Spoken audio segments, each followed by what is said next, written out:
Welcome to the E-commerce Badassery Podcast, the place for scrappy entrepreneurs who want to learn actionable steps and strategies to grow the traffic, sales, and profit in your e-commerce business. I'm your host, Jessica Totillo-Coster, a 20-year retail veteran and former brick-and-mortar boutique owner who spent 3 years as the only employee of a 7-figure online store. That shit was crazy. I know exactly how it feels to do all the things, and I'm sharing everything I learned the hard way so you don't have to. I may have started this business by accident, but supporting badass bosses like you lights me the fuck up, and I am so stoked to see you grow. Are you ready, babe? Let's roll.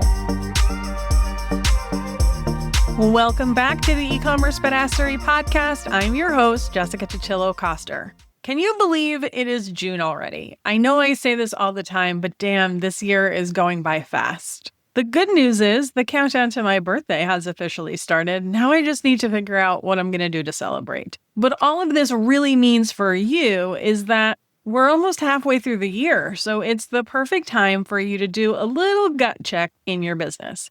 Are you on track with the goals you set at the beginning of the year? Have things gone sideways? Are you crushing it? Are you somewhere in between? That's what I wanted to talk about today, just a quick and dirty mid-year check-in to get you refocused and ready for the rest of the year. The truth is, a lot of entrepreneurs just plow through the year, never stopping to reassess. But if you don't take a pause and look at what's happening in your business, the end of the year will sneak up on you and you'll be scrambling to hit those goals you set for yourself. So you probably already know that I'm a big fan of quarterly planning. And if you missed it, go back and listen to episode 313, where I walk you through my process.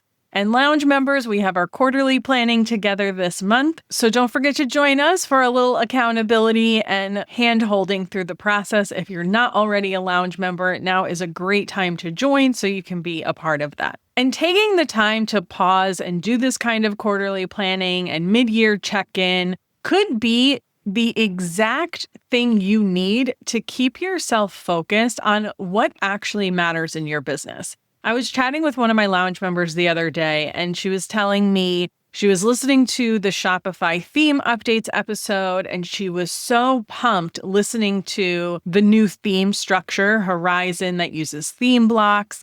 And she was getting all excited as she was listening to it. And then the third time she heard me say, you do not need to upgrade to this feature right now, she started to feel a little deflated and disappointed because she was getting so excited about it. And I just kept hammering that message. And so she was feeling like, all right, maybe I shouldn't be super excited about this. And then when she started to think about it, she was like, yeah, that is not what I need to be doing in my business right now. She already has an awesome paid theme. The paid themes have not been released on this new structure yet. She's heading into her busiest season, Q3 and Q4, and that's where her attention needs to be. So it was such a good reminder that shiny object syndrome is real. And I don't know how this shows up for you, but for me, it's because I know I'm avoiding something else that I should be doing, and I suspect it was something similar for her, right? It's so much more fun to play with a new theme structure and play around with your website than it is to do the monotonous marketing things.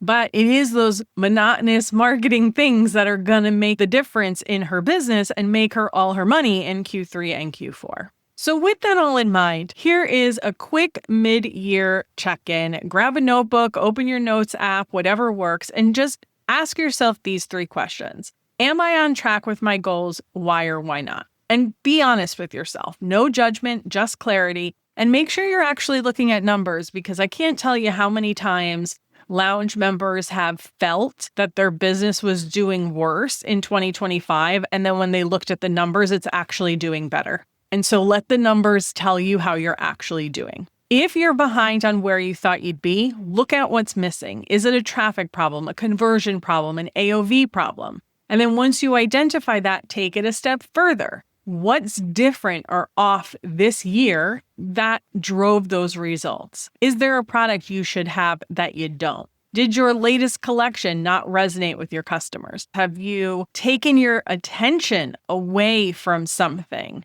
that's maybe now not performing as well? And I want you to really think about this one, because a couple of weeks ago I was on Katie Hunt's Proof to Product podcast talking about the state of the product industry survey. And one of the things that we noticed is some of the later businesses, so they've been in business for a longer amount of time, they obviously had the most sales channels. That makes sense, right? Because you have time to get all your systems and processes together, and so you start branching out. But the other thing that was true of that group, I think it was the 10 to 15 year group, they were seeing a decline in sales in 2025. And one of the things that I was not clear on based on the data we had, it was just a correlation, was that having those additional sales channels, was that the cause of the decline in sales, or was it a reaction to a decline in sales? I don't know the answer. But it's something that I want to make sure you guys are paying attention to. It's something you'll hear me talk about all the time. Katie talks about it. Her and I talk about it together, right? We're spreading ourselves too thin. So if you're not on track with your goals, I want you to get clear on what drove the results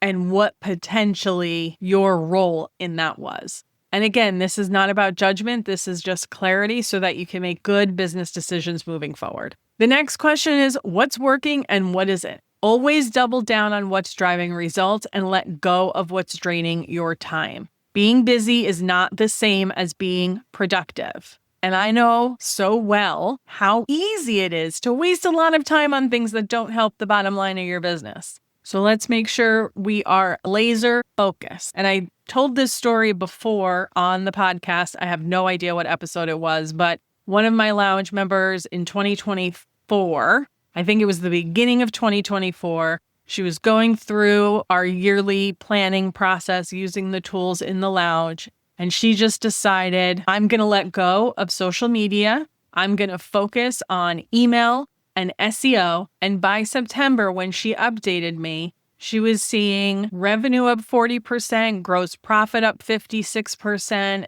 AOV up 12%, all compared to the year before. And she posted on social 5 times. Now for you, you may love social and make a ton of money from social. Cool, keep doing it.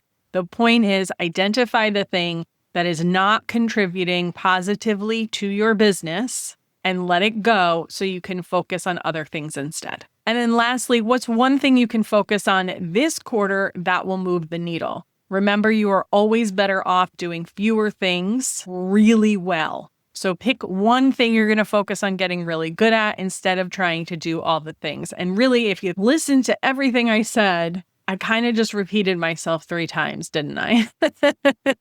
I promise you, doing less but better always works out in the end. It's going to feel really weird, but your bottom line will be better off for it.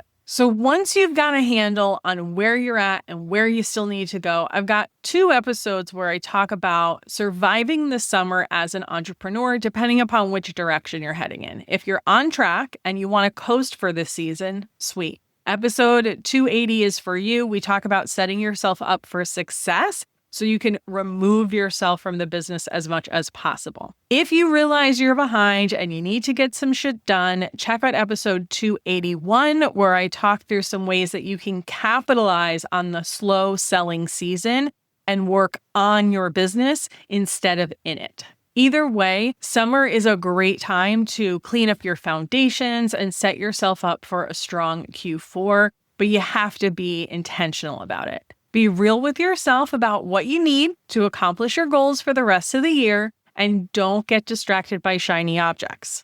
Start now. Mid-year is the perfect time to course correct, and you still have a ton of time to make up whatever shortfall you're seeing so far. If you want help staying focused, making smart decisions, getting my feedback, and just planning your business month after month, quarter after quarter, come on to the lounge.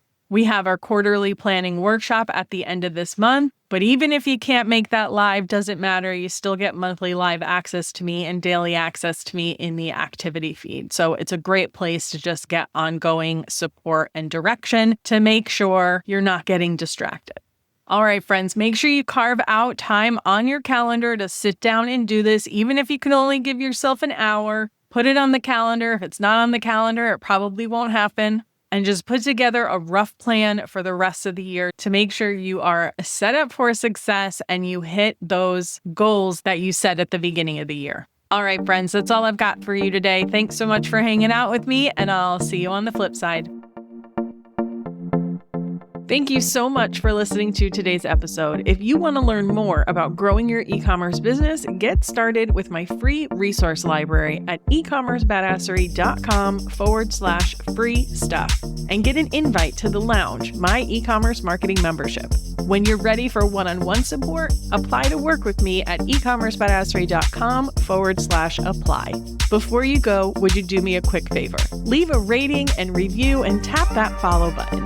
This pushes me up the chart so I can support more scrappy e-commerce entrepreneurs just like you. I'm on a mission to reach as many as I can, and I could really use your help. Thanks so much in advance. Until next time, e-commerce friend, stay badass.